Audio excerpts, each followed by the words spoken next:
Hi everyone, आज की इस वीडियो में हम पढ़ने वाले हैं क्लास 7th के साइंस का chapter 3 heat. You know that woollen clothes are made from animal fibres. जैसे कि आप जानते हो वुलन क्लोथ्स जो होते हैं हमारे एनिमल फाइबर से बने होते हैं। You also know that cotton clothes are made from plant fibres. और आप ये भी जानते हो कि कॉटन क्लोथ्स जो होते हैं हमारे वो प्लांट फाइबर से बने होते हैं। We wear woollen clothes during winters when it is cold outside. हम वुलन क्लोथ्स कब पहनते हैं? ठंडियों के मौसम में, जब विंटर सीजन आता है तब हम क्या करते हैं? वुलन क्लोथ्स पहनते हैं। क्यों पहनते हैं मगर? क्योंकि वुलन क्लोथ्स हमें क्या रखते हैं? वार्म रखते हैं, हमें गर्म रखते हैं। We prefer to wear light colour cotton clothes when it is hot. हम प्रिफर करते हैं लाइट कलर के क्लोथ्स पहनना। कब? जब गर्मी पड़ रही होती है, मीन समर सीजन में हम लाइट कलर के कपड़े पहनते हैं। They give us feeling of coolness. तो वो हमें कैसे फीलिंग देते हैं? लाइट कलर क्लोथ्स गर्मियों में कूलनेस, ठंडक का एहसास देते हैं। You might have wonder why particular types of clothes are suitable for particular season. आपको जान के आश्चर्य होगा कि क्यों एक particular type of cloth suitable होता है पर्टिकुलर टाइप ऑफ सीजन के लिए। In winters you feel cold inside the house. ठंडियों के मौसम में आपको क्या लगता है? घर के अंदर भी ठंडी लगती है। If you come out in the sun you feel warm. लेकिन अगर आप सन के सामने खड़े हो जाओ तब आपको क्या होने लग जाती है? गर्मी लगनी स्टार्ट हो जाती है। समर के मौसम में क्या होता है? You feel hot even inside the house. आपको गर्मी फील होती है घर के अंदर भी समर के दिनों में। हाँ, how do we know whether an object is hot और कोल्ड। उसके बाद यहाँ पर एक क्वेश्चन पूछा गया है कि आपको कैसे पता चलता है कि कोई भी ऑब्जेक्ट जो है वो गर्म है या ठंडा है। तो आप बोलोगे छू के पता चल जाता है। जैसे कि हम चाय छुएंगे तो चाय गर्म है, ठीक है। बर्फ़ छुएंगे तो बर्फ़ ठंडी होती है। How do we find out how cold और हॉट और कोल्ड एन ऑब्जेक्ट इज़। लेकिन आप कैसे फाइंड आउट करोगे कि कोई ऑब्जेक्ट गर्म है तो कितना गर्म है, ठंडा है तो कितना ठंडा है। In this chapter we shall try to see answer to some of these question. इस चैप्टर में अब हम कोशिश करेंगे यही सब क्वेश्चनों का आंसर फाइंड करने की। हॉट एंड कोल्ड 3.1 पैराग्राफ पढ़ने वाले हैं अब हम। In our day to day life we come across a number of objects. हम अपनी डे टू डे लाइफ में बहुत सारे ऑब्जेक्ट से मिलते रहते हैं, बहुत सारे ऑब्जेक्ट को हम छूते हैं। Some of them are hot and some of them are cold. उनमें से कुछ ठंडे होते हैं, उनमें से कुछ गर्म भी होते हैं, ठीक है। जैसे कि टी जो होती है बहुत ज़्यादा गर्म होती है, और क्या होती है? आइस जो होती है वो ठंडी होती है। List some objects you use commonly in table 3.1. Mark these objects as hot or cold. तो 3.1 टेबल में आपको यहाँ पर क्या दे रखे हैं? बहुत सारे ऑब्जेक्ट्स के नाम दे रखे हैं। आपको बताना है क्या ये हॉट होते हैं, कोल्ड होते हैं। प्रिकॉशन भी यहाँ पर दिया गया है। Do not touch objects which are too hot. आपको उन ऑब्जेक्ट को नहीं छूना चाहिए जो बहुत ज़्यादा गर्म हो। Be careful while handling a candle flame और स्टोव। और कैंडल फ्लेम और स्टोव को हैंडल करते वक्त, पकड़ते वक्त आपको सावधान रहना चाहिए। We see that some objects are cold while some are hot. तो हमने देखा कि कुछ ऑब्जेक्ट्स जो होते हैं वो हॉट होते हैं और कुछ ऑब्जेक्ट्स जो होते हैं बहुत कोल्ड होते हैं। You also know that some objects are hotter than other while some are colder than other. हमने ये भी देखा कि कुछ ऑब्जेक्ट्स जो होते हैं वो गर्म होते हैं लेकिन किसी से ज़्यादा गर्म होते हैं। मीन्स जैसे मैं बोलूँ ये चाय जो है ज़्यादा गर्म है इस दूध से, तो कोई ऑब्जेक्ट ज़्यादा गर्म होते हैं किसी ऑब्जेक्ट से और कुछ ऑब्जेक्ट ज़्यादा ठंडे होते हैं किसी ऑब्जेक्ट से। How do we decide which object is hotter than other. कैसे हम डिसाइड करते हैं कि ये ऑब्जेक्ट इस ऑब्जेक्ट से ज़्यादा ठंडा है?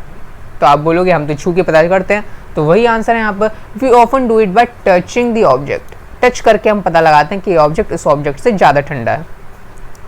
But in our sense of touch reliable. लेकिन यहाँ पर है कि क्या हमारा जो सेंस ऑफ टच है क्या ये रिलायबल है? मीन्स रिलायबल का मतलब विश्वास करने योग्य है। क्या हम जो छू के पता लगाते हैं ये चीज़ गर्म है, ये चीज़ ठंडी है, क्या ये रिलायबल मेथड है? क्या ये हमेशा सही मेथड है? Let us find out. तो इसी को हम पता लगाते हैं क्या ये सही मेथड है कि नहीं। एक्टिविटी 3.1 में हम इसका पता लगाते हैं। आपको क्या करना है? 3 कंटेनर लेने हैं, आप स्मॉल टेस्ट ट्यूब लेना है, स्मॉल ट्यूब्स लेना है। जैसे कि यहाँ पर ABC, यहाँ पर उन पर लेवल लिख देना है। Put cold water in container A. Container A में आपको यहाँ पर क्या करना है? कोल्ड वाटर डालना है। कंटेनर बी में हॉट वाटर डालना है और कंटेनर सी में कोल्ड और हॉट दोनों वाटर डालना है। मीन्स दोनों का यहाँ पर थोड़ा आधा आधा पानी डालना है, ठीक है। तो ये हो गया हमारे। और आपको फिर क्या करना है, अपने लेफ्ट हैंड को कोल्ड पानी में डालना है और अपने राइट हैंड को हॉट वाटर में डालना है। कितने मिनट के लिए? 2 से 3 मिनट के लिए। देख सकते हैं यहाँ पे लिखा mix some cold and hot water in container C. Now dip your left hand in container A and right hand in container B.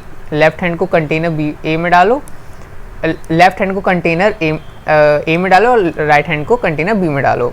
कितने मिनट के लिए? After keeping the hands in 2 containers for 2 to 3 minutes, put both the hands simultaneously in container सी। 2 से 3 minute के बाद आपको अपने हाथों को निकाल के दोनों हाथों को आपको क्या करना है, कंटेनर सी में डालना है, जिसमें दोनों वाटर हैं, हॉट भी है कोल्ड भी है, मिक्स वाटर है मीन्स इसका। Do both the hand get the same feeling? क्या आपको अब दोनों हाथों में सेम फीलिंग आ रही है? मीन्स एक हाथ आपने गर्म पानी में रख रखा था, एक हाथ आपने ठंडे पानी में रख रखा था। तो आपको जब उसमें आपने गर्म ठंडे पानी के मिक्सचर में जब आपने डाला हाथ, तो आपको दोनों हाथों में same feeling I.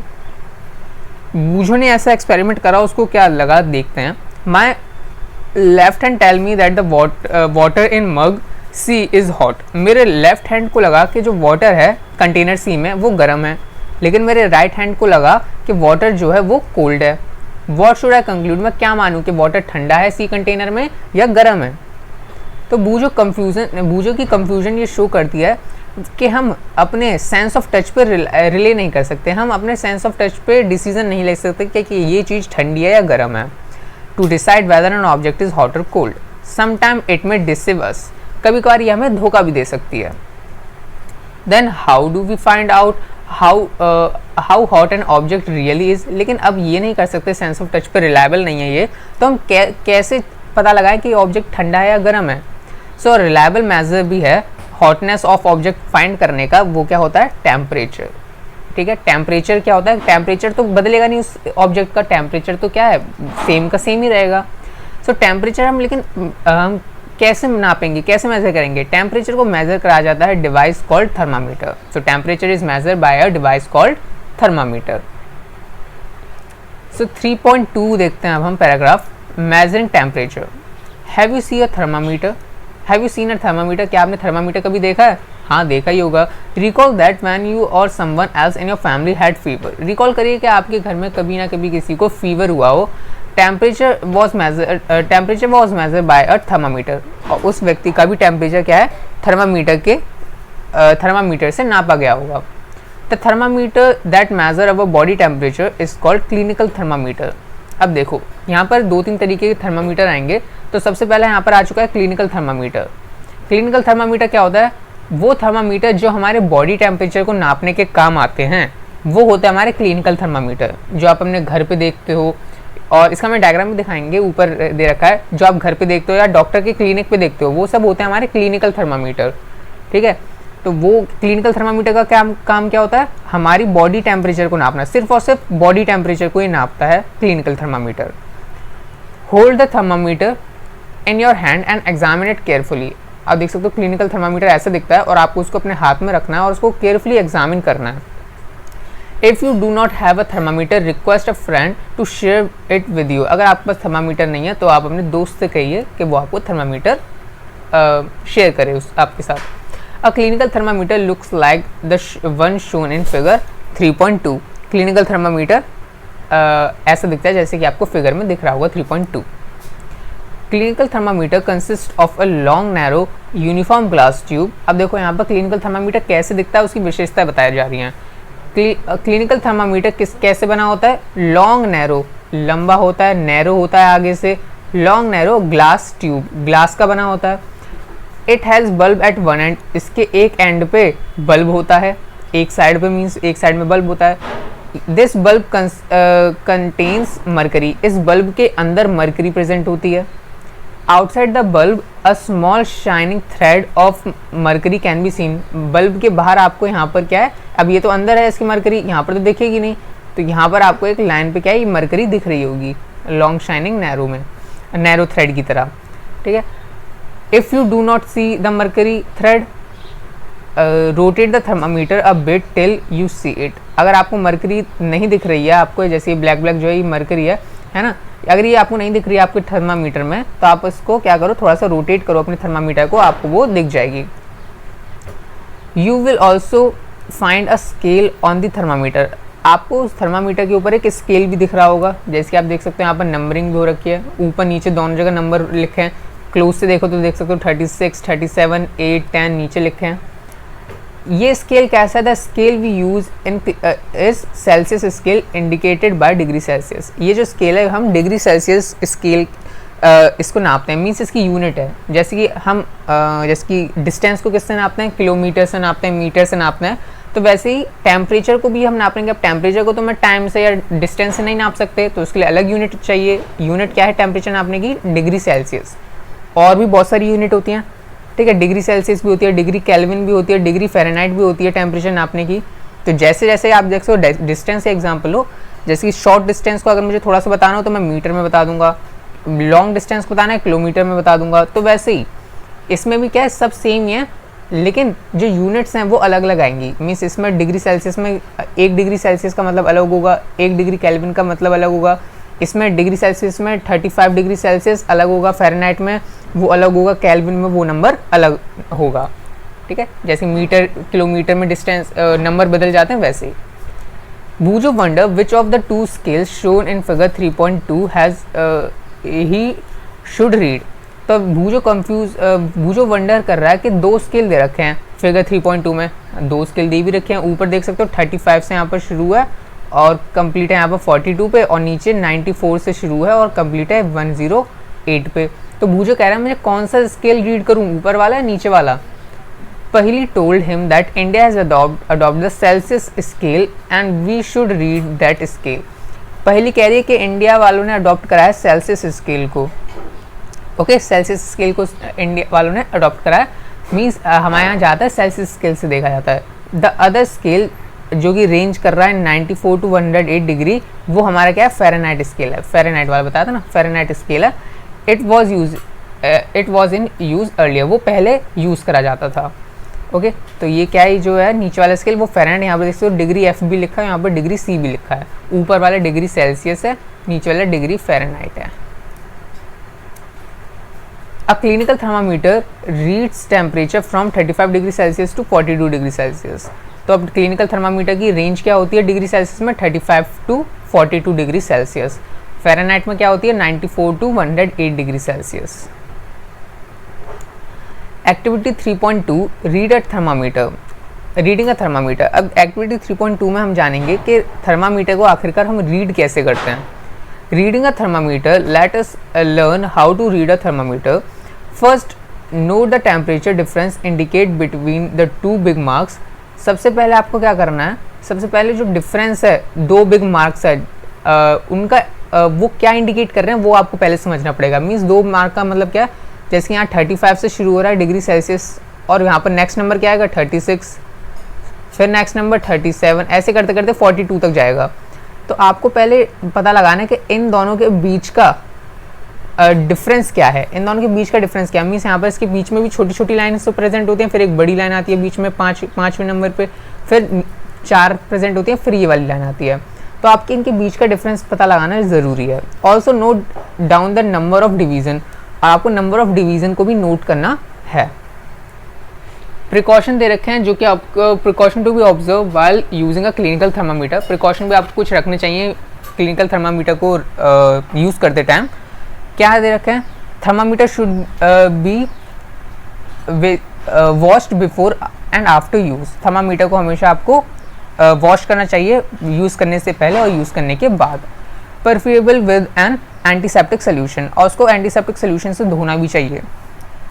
Ensure that before use the mercury level is below 35 degree Celsius. Ensure करिए कि आप जब थर्मामीटर को यूज़ कर रहे हैं आप उसको देखें कि उसकी रीडिंग ऐसा ना हो आगे बढ़ी हुई हो, वरना आपको गलत रीडिंग दिखाएगा। तो एंश्योर करिए कि आपकी जो रीडिंग है वो 35 डिग्री सेल्सियस से नीचे हो मर्करी का level. Read the thermometer, keep the level of mercury along the line of site. Thermometer को रीड करते समय अपने आंखों के सामने थर्मामीटर को रखें, ऐसे करके रीड करें, जैसे ये दिखा रही है Paheli. Handle the thermometer with care, if it hit against some hard object it can break. Handle करिए अपने थर्मामीटर को केयरफुली, और अगर वो आपने इसको केयरफुली हैंडल नहीं करा और वो किसी हार्ड ऑब्जेक्ट से टकरा गया तो वो ब्रेक कर सकता है। Don't hold the thermometer by the bulb while reading it, और आपको वहाँ पर क्या है, थर्मामीटर को बल्ब की साइड से नहीं पकड़ना है जहाँ पर मर्क्यूरी प्रेजेंट होती है, क्योंकि वो आपके हाथ की गर्मी भी सोख के आप उसकी रीडिंग जो है आगे पीछे कर सकता है, इसलिए। Shown by small marks between these marks, तो मार्क्स की बात हो रही है 35 टू 36 के बीच में जो मार्क्स होते हैं, इतने सारे जो 10 होते हैं वो बात हो रही है। Suppose the biggest mark reads 1 degree and there are 5 division between them, तो सपोर्ट करिए कि बिग मार्क्स जो हैं वो रीड कर रहे हैं 1 डिग्री, ओके, बिग मार्क्स जो हैं वो रीड कर रहे हैं 1 degree and there are 5 division between them, और उनके बीच में 5 डिवीजन है। अब ये बता रहा है, वैसे तो उसके बीच में कितने डिवीजन है, 10 डिवीजन है, 35 टू 36 10 डिवीजन है, 1 2 3 4 5, 1 2 3 4 और ये 5 36, ओके। तो लेकिन और आप 1 डिग्री को यहाँ से यहाँ तक जाने के कितने पार्टीशन है इसके बीच में, 10 पार्टीशन है, और 1 डिग्री मानना है ना, इससे लेके इस तक 10 पार्टीशन है, 1 डिग्री माना, तो 0.1 हुआ, मीन्स हर एक लाइन का मतलब, इस लाइन का मतलब 0.1 डिग्री, इस लाइन का मतलब क्या होगा 0.2 डिग्री, फिर 3 4 5 6 7 8 9 10, मीन्स फिर बन जाएगा 1 डिग्री पूरा, यहाँ से यहाँ तक कितना 1 डिग्री। तो वहाँ पर बोला, यहाँ पर लेकिन 5 क्यों लिखा है, क्योंकि इन्होंने क्या दो बड़े बिग मार्क्स को, मीन्स इन्होंने 35 टू लेके इस बीच वाले मार्क्स तक का गिना है, 5 मार्क्स गिने इन्होंने, ठीक है, तो इसलिए इनका ये आंसर है। 2 बिग मार्क्स लेके ना, suppose a big marks read 1 degree, big marks read कर रहा है 1 degree and there are 5 division, अब इन्होंने खुद माना कि उनके बीच में 5 डिवीजन है, तो उनके हिसाब से इन्होंने कैलकुलेट करा है, ठीक है। Wash the thermometer preferably with an antiseptic solution, आपको अपना जो थर्मामीटर वो एंटीसेप्टिक सोल्यूशन से वॉश करना चाहिए बिफोर एंड आफ्टर यूज़, और बिफोर आफ्टर यूजिंग लिखा वैसे तो, hold it firmly and give it a few जाक्स।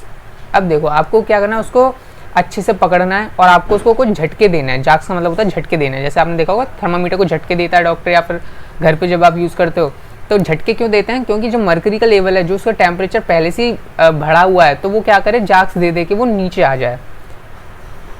The jerks will brings the level of mercury down, jerks क्या करते हैं, झटके क्या करते हैं, उस मर्करी लेवल को नीचे ले आते हैं। Ensure that it falls below 35 degree Celsius, ensure करिए कि वो 35 डिग्री सेल्सियस से नीचे हो। Now place the bulb of the thermometer under your tongue, आपको जो थर्मामीटर का बल्ब है अपनी टंग के नीचे रखना है। 1 मिनट के बाद आपको उस थर्मामीटर को बाहर निकालना है और अपनी रीडिंग जो है वो नोट करनी है। जो रीडिंग आएगी वो ही आपका क्या होगा, बॉडी टेम्परेचर होगा। The temperature should always started with its unit degree Celsius, और टेम्परेचर की यूनिट क्या होती है, डिग्री सेल्सियस, तो जो भी आपकी रीडिंग आएगी वो डिग्री सेल्सियस में आएगी। What did you record as your body temperature, आपने अपना बॉडी टेम्परेचर क्या नापा वो आप कमेंट सेक्शन में बता सकते हो। जो नॉर्मल, देखो यहाँ पर इंपॉर्टेंट है, जो नॉर्मल ह्यूमन बॉडी का टेम्परेचर होता है वो होता है 37 डिग्री सेल्सियस, ठीक है। Paheli measure her body temperature, she got worried as it is not exactly 37 degree Celsius, तो बहेली ने भी अपना टेम्परेचर नापा, लेकिन उसका जो है एग्जैक्टली 37 डिग्री सेल्सियस नहीं आया, उसका कम बढ़ा हुआ आया, कम आया, ज़्यादा आया, कुछ भी आ सकता है, आपका भी ऐसे आ सकता है। तो इसका मतलब ये नहीं कि आप नॉर्मल ह्यूमन नहीं हो, नॉर्मल ह्यूमन टेम्परेचर आगे पीछे तो होता ही रहता है। Let us try to assume पहली that there is nothing wrong with her. Measure the body temperature of some of your friend at least 10 with a clinical thermometer. अब आपको देखो, अब try to assume पहली कि nothing gone wrong, ठीक है। अब देखते हैं कि इस एक्टिविटी में कि पहली के साथ कुछ क्या है, दिक्कत नहीं है, तो आपको क्या करना है, 10 लोगों का बॉडी टेम्परेचर यहाँ पर लिखना है, क्लिनिकल थर्मामीटर से नापना है इसका, ठीक है। यहाँ पर नाम लिखना है, यहाँ पर उनका टेम्परेचर लिख देना। तो record your observation in table 3.2, और अपनी टेम्परेचर जो टेबल ऑब्जर्वेशन आपकी वो 3.2 टेबल में लिखनी है आपको, नाम और उनके टेम्परेचर के साथ। तो आपको क्या पता चलेगा कि सबका टेम्परेचर एक जैसा नहीं होता है, सबका टेम्परेचर लेकिन ज़्यादा डिफरेंस नहीं होगा, कि ऐसे नहीं 25-30 नहीं कम हो गया, नहीं, थोड़ा बहुत ही आगे पीछे होगा। Is the body temperature of every person is 37 degree Celsius, नहीं, सभी का टेम्परेचर 37 डिग्री सेल्सियस नहीं आएगा जो आप लोगों को। The temperature of every person may not be 37 degree Celsius, it could be slightly higher और स्लाइटली लोअर, कुछ बढ़ा भी हो सकता है किसी लोगों का, किसी का कम भी हो सकता है थोड़ा सा।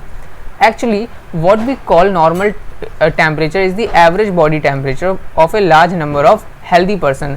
तो हम एवरेज क्या मानते हैं? एवरेज बॉडी टेम्परेचर हमने कैसे निकाला कि जो भी हेल्दी पर्सनस हैं उन सबका टेम्परेचर नापा, उनका ज़्यादातर 37 डिग्री सेल्सियस आया उनका, तो इसलिए उन्होंने क्या करा कि normal human body temperature 37 degree Celsius ही होता है. So the clinical thermometer is design to measure the temperature of human body only. अब देखो ये बात आ गई, यहाँ पर क्लिनिकल थर्मामीटर इस तरीके से ही डिज़ाइन करे गए हैं कि वो सिर्फ ह्यूमन बॉडी टेम्परेचर का ही नाप सकते हैं, टेम्परेचर मेजर कर सकते हैं temperature. The temperature of human body normally does not go below 35 degree Celsius और अबव 42 डिग्री सेल्सियस. और नॉर्मली ह्यूमन बॉडी का टेम्परेचर 35 से कम नहीं जाता और 42 से ज़्यादा भी नहीं जा सकता. This is the reason that this thermometer has the range 35 degree Celsius to 42 degree Celsius. इसी इसका यहाँ पर जो रेंज है 35 टू 42 दे रखी है, इससे ज़्यादा या कम नहीं दे रखी है. Boojho got a naughty idea. Boojho को एक नॉटी आइडिया आया. He wants to measure the temperature of hot milk. Hot milk का उसने टेम्परेचर नापने की सोची यूजिंग क्लिनिकल थर्मामीटर. तो पहली ने उसको रोक दिया ऐसे करने से. Do not use clinical thermometer for measuring the temperature of any object other than human body. Question यहाँ दे रखा है हमें कि आपको ह्यूमन बॉडी के अलावा कोई भी और चीज़ का टेम्परेचर नहीं नापना है. जैसे आपने कार्टून वार्टून में देखा होगा ना कि दूध में डाल देते हैं, चाय में डाल देते हैं और टेम्परेचर भर के दिखा देते हैं, वैसे नहीं करना है आपको नाटक, ठीक है.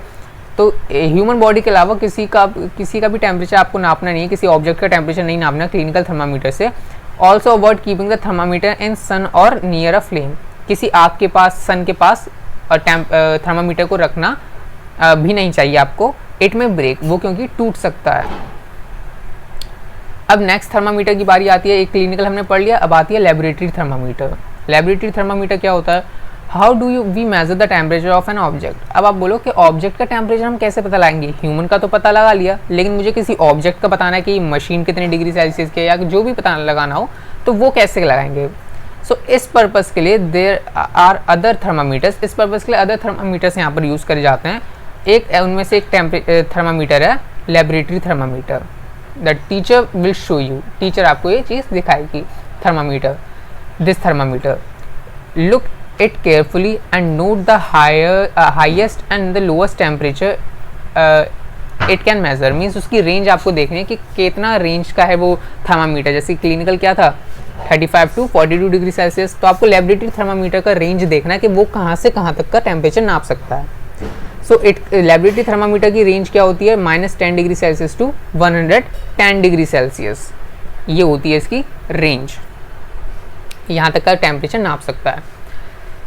और ऊपर देख सकते हैं यहाँ पर क्या दे रखा है? Different types of thermometer are use for different purposes. Different types of thermometer use करे जाते हैं डिफरेंट पर्पसेस के लिए. ऐसा नहीं, यही 2-3 ही थर्मामीटर हैं, बहुत सारे थर्मामीटर होते हैं. जैसे कि थर्मामीटर का नाम दे रखा है maximum minimum temperature of the previous day reported in weather reports. It was are measured by a thermometer called maximum minimum thermometer.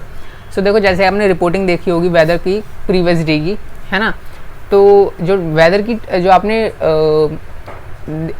आपने वेदर का रिपोर्ट देखी होगी टेम्परेचर की, वो किससे नापी जाती है? मैक्सिमम मिनिमम थर्मामीटर की मदद से हम नापते हैं कि जो वेदर है उसका मैक्सिमम टेम्परेचर कितना है और मिनिमम टेम्परेचर कितना है डे टाइम पे. ये चीज़ है. अब आते हैं दोबारा लेबोरेटरी थर्मामीटर में. तो आपने अभी तक 3 थर्मामीटर पढ़ लिए.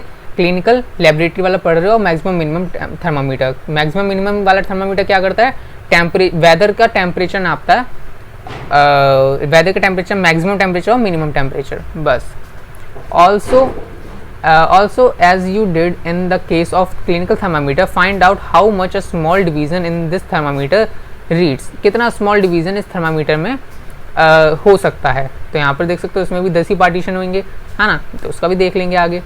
You would need this information to read the thermometer correctly. आपको ये सब इंफॉर्मेशन पता होनी चाहिए थर्मामीटर को करेक्टली अपना टेम्परेचर करेक्टली नापने के लिए. अपना नहीं, मतलब किसी ऑब्जेक्ट का टेम्परेचर करेक्टली नापने के लिए. जैसे कि मान लो रीडिंग अगर आपकी यहाँ तक आ गई, तो आप कैसे पता लगाओगे? ये तो 2 डिग्री है, ये 3 डिग्री है, बीच का यहाँ पर क्या हो गया, है ना, तो वैसे पता लगाने के लिए.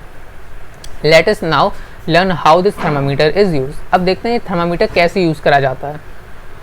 Activity 3.4. Take some tap water in a beaker or a mug आपको एक टैप वाटर लेना है, नल का पानी लेना है एक बीकर या मग में, dip the thermometer in water so that the bulb is immersed in water but does not touch the bottom और the side of the container. आप क्या करना है, मग में पानी लेना है, उसके अंदर एक लेबोरेटरी थर्मामीटर डाल देना है, ऐसे रखना है कि जैसे कि उसके जो बल्ब है, ये जो बल्ब है यहाँ पर इसका, ये ना ही मग के नीचे सरफेस पे टच हो रहा हो ना ही साइड वाले सरफेस पे टच हो रहा हो, मतलब बीच बीच में रखना है, नीचे से भी कुछ डिस्टेंस पे रखना है और साइड से भी कुछ, मीन्स ये छुल ना रहा हो, बस पानी पानी हो उसके आस पास, बस ऐसे रखना है। होल्ड द थर्मामीटर वर्टिकली, आपको वर्टिकली थर्मामीटर रखना है, बिल्कुल सीधा रखना है, ये कंटेनर है तो वर्टिकली रखना है। Observe the movement of mercury in the thermometer, और आपको जो थर्मामीटर में जो मरकरी है इसका मूवमेंट ऑब्जर्व करना है। Wait till the mercury thread become steady, और वेट करिए जब तक आपका जो थर्मामीटर है वो थर्मामीटर की जो रीडिंग है, मरकरी जो रीडिंग दे रहा है वो रुक ना जाए एक रीडिंग पे, तब तक करना है आपको ये।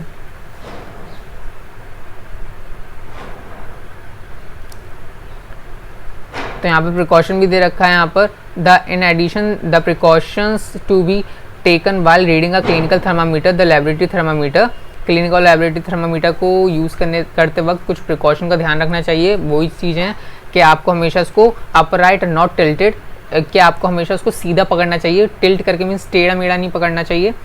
Bulb should be surrounded from all side by the substance of which the temperature is to be measure, bulb जो होता है जो थर्मामीटर का वो हमेशा उसके आसपास क्या होना चाहिए, all sided surrounded by the substance जिसका आपको टेम्परेचर नापना है। जैसे पानी का नाप रहे हैं तो आप देख सकते हो ये तो वैसे लग रहा है जमीन यहाँ पर छुल रहा है इस पर, लेकिन छुल नहीं रहा है, नीचे से भी डिस्टेंस पे है ना, नीचे से डिस्टेंस पे ही है, यहाँ से नीचे से भी डिस्टेंस पे भी है और यहाँ से भी कहीं पर नहीं छुल रहा है।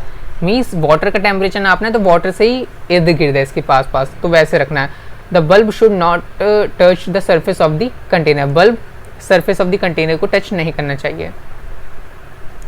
नोट द रीडिंग, आपको अपनी रीडिंग नोट करनी है। This is the temperature of water at this time, ये टेम्परेचर होगा वाटर का जब वो स्टेडी हो जाए, जब वो रुक जाए, स्थिर हो जाए, तब उसका जो टेम्परेचर आएगा वही वाटर का टेम्परेचर होगा। Compare the temperature of water recorded by each student in the class, और अपना जो आपका टेम्परेचर है वो रिकॉर्ड जो आपने करा वो अदर स्टूडेंट से कंपेयर करिए। बूझो now understand why clinical thermometer can not be use to measure high temperature but still wonder whether a laboratory thermometer can be used to measure his body temperature। अब वो जो confuse है कि clinical thermometer, अब उसको समझ में आया कि क्यों क्लिनिकल थर्मामीटर को हम यूज़ करते हैं, यूज़ नहीं करते हैं, क्लिनिकल थर्मामीटर को हम यूज़ नहीं करते हैं हायर टेम्परेचर को नापने के लिए। लेकिन अभी भी वो आश्चर्य है, उसको कंफ्यूजन है कि क्या हम लेबोरेटरी थर्मामीटर को अपने बॉडी टेम्परेचर नापने के लिए यूज़ कर सकते हैं। Are there are variation in the reading, अब यहाँ पर पढ़ते हैं क्या उनके जो आपने दोस्तों के जो बॉडी टेम्परेचर नाप, दोस्तों ने जो आपके जो वाटर का टेम्परेचर नापा है, जो रीडिंग लिया लेबोरेटरी थर्मामीटर से, क्या वो उनमें वेरिएशन है। Discuss the possible reason, let us try to answer this question. तो आप जो भी इसका रीज़न है वो आप डिस्कस करिए और बढ़ते हैं हम आगे। Activity 3.5, take some hot water in a beaker और अ मग, आपको एक हॉट वाटर लेना है बीकर में और मग में, dip the thermometer in water, और आपको क्या करना है, थर्मामीटर को पानी में डुबो देना है। लेबोरेटरी की बात हो रही है तो लेबोरेटरी थर्मामीटर ही है। Wait till the mercury thread becomes steady, आपको वेट करना है जब तक आपका मर्करी लेवल है वो रुक ना जाए एक जगह। नोट द टेम्परेचर, आपको टेम्परेचर नोट करना है। Now take out the thermometer from the water, और आपको अब वाटर से अपना जो थर्मामीटर है वो बाहर निकाल लेना है। Observe carefully what happen now, और आपको अब ऑब्जर्व करना है कि क्या हुआ अभी। Do you notice that as soon as you take the thermometer out of the water, the level of mercury begins to fall। आप जैसे अब देखो ये इंपॉर्टेंट बात है, लेबोरेटरी थर्मामीटर क्या होता है, जब आप उसको पानी में रखोगे, गर्म पानी में आपने रखा तो उसका टेम्परेचर ऊपर तक गया और एक जगह जाके रुक गया, तो आपने नोट कर लिया। जैसे ही आप बाहर निकालोगे वैसे ही तो लेबोरेटरी थर्मामीटर है उसमें वो रुकेगा नहीं, उसमें टेम्परेचर जैसे कि जितना भी टेम्परेचर आया होगा तो वो उसमें रुका नहीं रहेगा, वो तुरंत के तुरंत नीचे होना, डाउनफॉल होना उसका स्टार्ट हो जाएगा तुरंत। ठीक है, जैसे कि क्लिनिकल थर्मामीटर में तो रुक जाता है ना देखने के लिए, थोड़ी देर रुका ही रहेगा उसमें टेम्परेचर, तो जार्क्स देने पड़ते हैं। इसमें नहीं जार्क्स देने पड़ते, इसमें अपने आप नीचे जैसे उस सब्सटेंस के कॉन्टैक्ट से हटा वैसे उसका डाउनफॉल सीधा स्टार्ट हो जाता है उसकी मरकरी का। This means that the temperature must read while the thermometer is in water. इसका मतलब ये है क्या हुआ कि जैसे ही जो थर्मामीटर वाटर के अंदर है तभी उसका रीडिंग हमें लेनी है, वाटर से बाहर निकालने के बाद रीडिंग नहीं ले सकते क्योंकि उसका टेम्परेचर घटना तुरंत के तुरंत स्टार्ट हो जाता है। You may recall that while taking your own temperature, you have to take the thermometer out of your mouth to note the reading। लेकिन आप रिकॉल करिए कि क्लिनिकल थर्मामीटर का जब हम यूज़ करते थे तो आप अपने मुंह में जब डालते थे क्लिनिकल थर्मामीटर, जब आप उसको बाहर निकाल के उसका टेम्परेचर देख सकते थे थोड़ी देर के लिए, उसमें टेम्परेचर वैसे के वैसे रहता है, रुका रहता है। Can you then use the laboratory thermometer to measure your body temperature? तो क्या आप अपना बॉडी टेम्परेचर नाप सकते हो लेबोरेटरी थर्मामीटर से? तो आपको यहाँ पर आंसर मिल गया होगा भूजों की कंफ्यूजन का कि आप लेबोरेटरी थर्मामीटर से अपना टेम्परेचर नहीं नाप सकते, क्योंकि जैसे ही आप अपनी बॉडी पे लाओगे तो टेम्परेचर दिखा देगा, लेकिन जैसे ही आप देखने के लिए उसको हटाओगे तो तुरंत के तुरंत उसका टेम्परेचर डाउनफॉल होना उसका तुरंत स्टार्ट हो जाएगा। लेकिन ऐसा होता क्यों है? उसका लेबोरेटरी थर्मामीटर का मरकरी नीचे तुरंत के तुरंत क्यों आ जाती है और क्लिनिकल की क्यों नहीं आ रही है, उसके बारे में हम अभी आगे पढ़ते हैं। Observe it is not convenient to use the laboratory thermometer for this purpose। तो ये लेबोरेटरी थर्मामीटर इस पर्पस बॉडी टेम्परेचर को नापने के लिए सही नहीं है। Why does the mercury not fall or rise in the clinical thermometer? Mercury क्यों फॉल नहीं हो रही, राइज नहीं हो रही क्लिनिकल थर्मामीटर में? While when take out of the mouth, जब हम उसको मुंह से बाहर निकालते हैं क्लिनिकल थर्मामीटर को, तो उसका मरकरी लेवल क्यों नहीं घटता है जैसे लेबोरेटरी का घट रहा है? Observe a clinical thermometer again. Observe करिए क्लिनिकल थर्मामीटर को दोबारा। Do you see a kink near the bulb? क्या आपको ये जो किंक है ये देख सकते हो, ये क्या आपको दिखी बल्ब के पास? This is the new what is the use of kink? Kink का यूज क्या है? It prevents mercury level from falling on its own. तो ये जो किंक है ये क्लिनिकल थर्मामीटर में प्रेजेंट होती है। जैसे ही आपका टेम्परेचर इसमें आता है तो वहाँ पर थोड़ी देर के लिए उसको रोक के रखती है और थोड़ी देर बाद इसको दोबारा क्या होता है, नीचे टेम्परेचर आ जाता है जब इसको हम फ्यूज आर्क्स देते हैं। ठीक है, तो क्या रीज़न क्या है क्लिनिकल थर्मामीटर में टेम्परेचर का बने रहने का? क्योंकि इसमें किंक प्रेजेंट होती है जो कि प्रिवेंट करती है मर्क्यूरी लेवल को नीचे घटने से अपने आप। तो किंक कैसे दिखती है वो 3.6 में आप देख सकते हो। अब आपने घर पे ये भी देखा होगा, डिजिटल थर्मामीटर भी देखा होगा जो डिजिटली आपको दिखा देता है, ऐसा थर्मामीटर भी आपके घर में होगा। तो ये क्या है? There is a lot of concern over the use of mercury in thermometer. अब देखो थर्मामीटर में जो मर्करी प्रेजेंट होती है जो अभी तक हमने देखा, तो उसके ऊपर बहुत सारे कंसर्न आए कि क्या क्या है कि मर्करी क्या है, एक टॉक्सिक सब्सटेंस है। मर्करी बहुत जहरीली सब्सटेंस है और वेरी डिफिकल्ट होती है डिस्पोज करना अगर वो टूट जाए तो। ठीक है, तो मरकरी अगर टूट जाए, अगर थर्मामीटर मान लो आपको बाई चांस टूट गया तो मरकरी क्या है, मरकरी डिस्पोज बहुत टाइम लेती है डिस्पोज होने में, और मरकरी एक टॉक्सिक सब्सटेंस है तो कोई बच्चा खा जाए तो उसकी मौत भी हो सकती है। सो दीज डेज आज के टाइम पे क्या डिजिटल थर्मामीटर्स हम यूज़ करते हैं which is not use mercury, जिसमें मरकरी का यूज़ नहीं होता। तो आपने अपने घर पर देखा होगा ऐसे थर्मामीटर जो कि डिजिटल थर्मामीटर होते हैं और इनमें मरकरी का यूज़ नहीं होता है। 3.4 Transfer of heat. You might have observed that a frying pan become hot when it is keep on a flame. तो आपने देखा होगा कि फ्राइंग पैन जो होता है वो गर्म हो जाता है जब आप उसको गैस पे रखते हो, है ना? और it is because heat passes from the flame to the utensil. ऐसा क्यों होता है कि जब आपने उस यूटेंसिल को क्या रखा, आग के नीचे रखा, तो जो हीट है वो हीट जो है इस पैन पे ट्रांसफर हो गई, है ना? उस यूटेंसिल का मतलब उस बर्तन पे। When the pan is removed from the fire, जब आपने उसको गैस से उतार दिया तब वो स्लोली क्या हो गया, कूल डाउन हो गया। वो धीरे, जब आप गैस से उसको पैन को उतार देते हो तो धीरे धीरे करके क्या हो जाता है, ये जो गर्म पैन होता है वो ठंडा हो जाता है। अचानक से ठंडा नहीं होता, धीरे धीरे करके ठंडा होता है। Why does it cool down? वो ठंडा क्यों हो गया? The heat is transferred from the pan to the surrounding, क्योंकि हीट जो है जो पैन के अंदर थी वो सराउंडिंग में जाके सराउंडिंग में चली गई। मीन्स ये जो अब गर्म पैन था वो धीरे धीरे कर करके क्या होगा, अपनी हीट जो है वो सराउंडिंग में ट्रांसफर करना स्टार्ट कर देगा। तो इससे हमने क्या देखा? So you understand that in both cases heat flow from a hot object to a colder object. तो इससे आपने क्या देखा कि हीट जो होती है वो ट्रांसफर होती है हॉट ऑब्जेक्ट से कोल्ड ऑब्जेक्ट की तरफ। कैसे होती है हमने तो देखा नहीं। देखो इस पहले केस में क्या था, पैन जो था वो कोल्ड था, किसके कंपैरिजन में, गैस के कंपैरिजन में। गैस क्या थी, हॉट थी, तो यहाँ हॉट से कोल्ड की तरफ गया, मीन्स पैन ठंडा था तो हीट जो है, हीट ने इसको गर्म करा। ठीक है, सेकंड केस में क्या हुआ, सेकंड केस में जब आपने गैस बंद कर दी तब ये पैन का टेम्परेचर क्या है, पैन हॉट है। और क्या है यहाँ पर, ये जो इस केस सेकंड केस में था, यहाँ पर पैन क्या है, ये हॉट है, और सराउंडिंग क्या है, इस पैन के कंपैरिजन में कोल्ड है। तो पैन अपनी जो गर्मी है वो ट्रांसफ़र कैसे करेगा, सराउंडिंग करेगा, क्योंकि उसका टेम्परेचर उससे कम है, तो उसके कंपैरिजन में वो कोल्ड है। इसको और अच्छे से हम जानेंगे इस वाली एक्टिविटी में जो आने वाली है। In fact in all cases heat flow from hot object to colder object. सभी केस में हीट जो होती है वो हॉट ऑब्जेक्ट से कोल्ड ऑब्जेक्ट की तरफ ट्रांसफ़र होती है। पहली यहाँ पर पूछ रही है कि does it mean that heat will not be transferred if the temperature of an object is same. पहली बोल रही है कि क्या इसका मतलब ये हुआ कि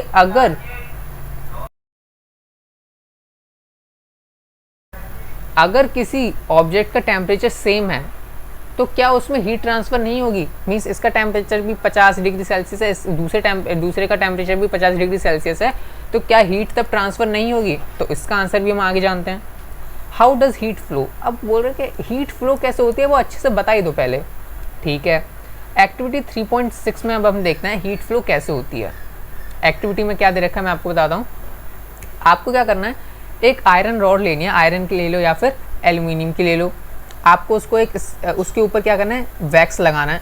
जैसे यहाँ पर वैक्स लगा दिया, थोड़ा सा यहाँ पर वैक्स लगा दिया, एक एक पॉइंट पे आपको वैक्स लगाना है। ठीक है, उसके बाद क्या करना है, आपको उसको एक स्टैंड की मदद से या ईंट की मदद से आपको उसको ऐसे रख देना है और एक साइड से उसको गर्म करना, रॉड को स्टार्ट कर देना है।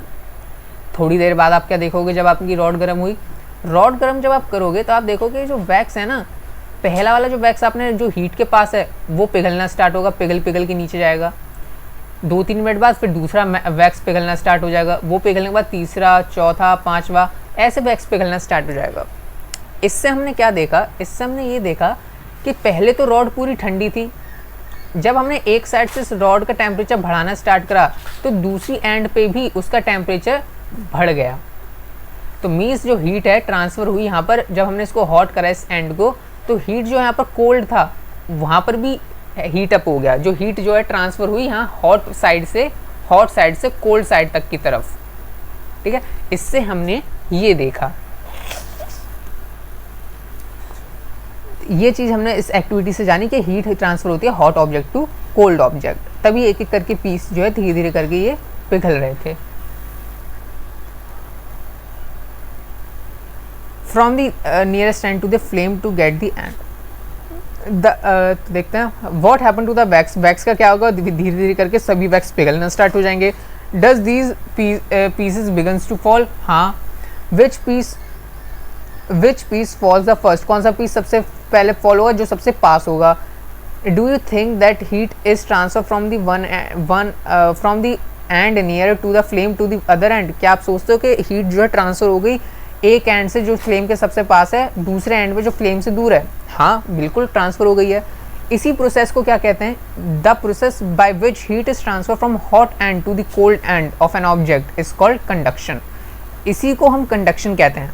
मीन्स हॉट एंड से, किसी भी ऑब्जेक्ट के हॉट एंड से कोल्ड एंड की तरफ हीट जब ट्रांसफ़र हो जाती है तब उसी प्रोसेस को कंडक्शन कहा जाता है। ठीक है, कंडक्शन ज़्यादातर सॉलिड्स में होता है। In solids generally the conduction heat is transfer by the process of conduction. Solids में कंडक्शन की मदद से हीट का ट्रांसफ़र होता है। ठीक है, do all substance conduct heat easily, क्या सभी सब्सटेंस ईजिली हीट को कंडक्ट कर देते हैं, हीट को ट्रांसफ़र कर देते हैं। You must have observe that the metallic pan from for cooking has a plastic और वुडन हैंडल। तो आपने देखा होगा कि पैन जो होता है, पैन के ऊपर यहाँ पर क्या होता है, एक वुडन का पैन होता है या फिर एक प्लास्टिक का हैंडल लगा होता है।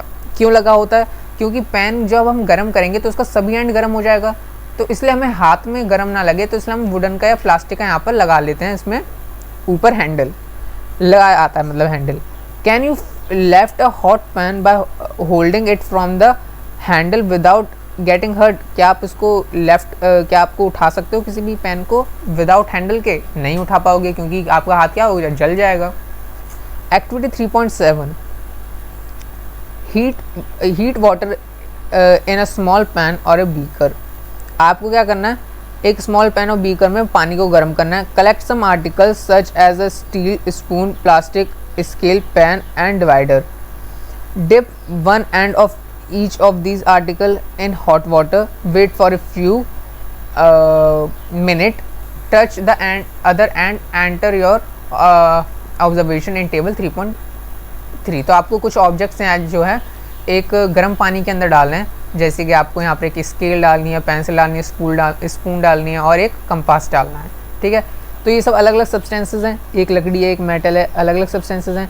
The materials which allow heat to pass through them easily are called conductors of heat। अब देखो आप क्या देखोगे इस एक्टिविटी के बाद, आप देखोगे कि जो आयरन के जो बने हैं, एल्यूमिनियम के बने हैं, जो भी सब्सटेंसेस के बने हैं जो गुड कंडक्टर हैं हीट के, वो उनका दूसरा एंड भी गर्म हो जाएगा। जैसे इस चम्मच ये गर्म पानी में रखी है तो इस चम्मच के ये वाला एंड भी गर्म हो जाएगा, लेकिन लकड़ी और प्लास्टिक का एंड जो है दूसरी साइड से छूओगे वो गर्म नहीं होगा, गर्म सिर्फ इतना ही चीज़ होगी एंड उसका। तो इससे हमने क्या निकाला निष्कर्ष के कुछ कुछ मटेरियल ऐसे होते हैं जिन जो कंडक्टर होते हैं, गुड कंडक्टर होते हैं हीट के, और कुछ बैड कंडक्टर होते हैं हीट के। तो जो गुड कंडक्टर होते हैं हीट के उनको हम कहते हैं कंडक्टर, मीन्स जो हीट को ईजिली पास थ्रू करने देते हैं अपने अंदर। So the materials which allow heat to pass through them easily are called conductors. तो ये क्या करा है, अपने अंदर से हीट को ट्रांसफ़र होने दे रहा है ईजिली चम्मच, तो इसलिए कंडक्टर हुआ हीट का। जैसे कि example aluminium, iron and copper. The material which does not allow heat to pass through them easily are called poor conductor of heat, such as plastic of wood. Poor conductor को हम कहते हैं insulator. Poor conductors of metal को हम क्या कहते हैं, poor conductor of heat को हम क्या कहते हैं, इंसुलेटर्स कहते हैं, जैसे कि रबड़ भी हो गया वैसे। द रबड़ तो बैड कंडक्टर ऑफ इलेक्ट्रिसिटी था, हाँ। The water and air are poor conductors of heat.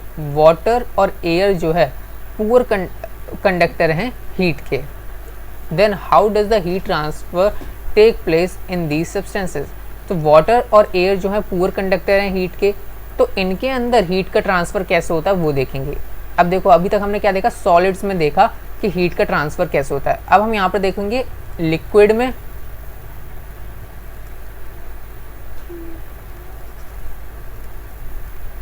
Liquid में और गैस में, ठीक है, तीनों में स्टेट होती हैं। तो सॉलिड में हमने देख लिया कंडक्शन के थ्रू होता है, लिक्विड में कैसे होता है हीट का ट्रांसफ़र, और गैसेस में कैसे होता है, वाटर और एयर, वही तो बात हुई। तो इनमें कैसे होता है हीट का ट्रांसफ़र वो देखने वाले हैं अब। Activity 3.8, take a round bottom flask, if flask is not available a beaker can be use. Fill it 2/3 water with water, place it on a tripod or make some argument to place the flask in such a way that you can heat it by placing a candle below it. Wait till the water is in the flask is still. Place a crystal of potassium permanganate at the bottom of the flask, generally used in straw. Now heat the water by placing the candle just below the crystal. Write your observation in your notebook and also draw a picture of what you observe. When water is heated, the water near the flame get hot. Hot water rise up. The cold water from the sides move down towards the source of heat. The water also gets hot and rise. अब देखो क्या हो रहा है। सबसे पहले हम देखेंगे वाटर के अंदर, अभी तक हमने देखा सॉलिड के अंदर कैसे हीट का ट्रांसफ़र होता है, अब हम देखते हैं वाटर के अंदर कैसे हीट का ट्रांसफ़र होता है। तो आपको एक बीकर लेना है, उसको नीचे से गर्म करना है पानी को, उसके अंदर पानी लेना है, पानी को गर्म करना है, ठीक है।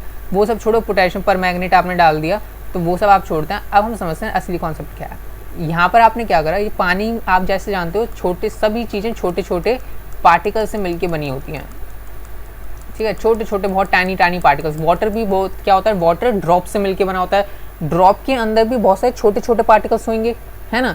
वो जो छोटे छोटे पार्टिकल्स हैं वो यहाँ पर ये रहे।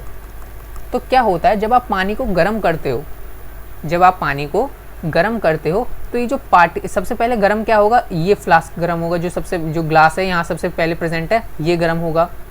उसके बाद ये जो पानी इसके सबसे पास है, जो पार्टिकल्स इसके सबसे पास हैं, ये हीट अप होंगे। तो मैं यहाँ पर क्या कर देता हूँ, इनको हीट अप कर देता हूँ कि ये गर्म होना स्टार्ट होंगे।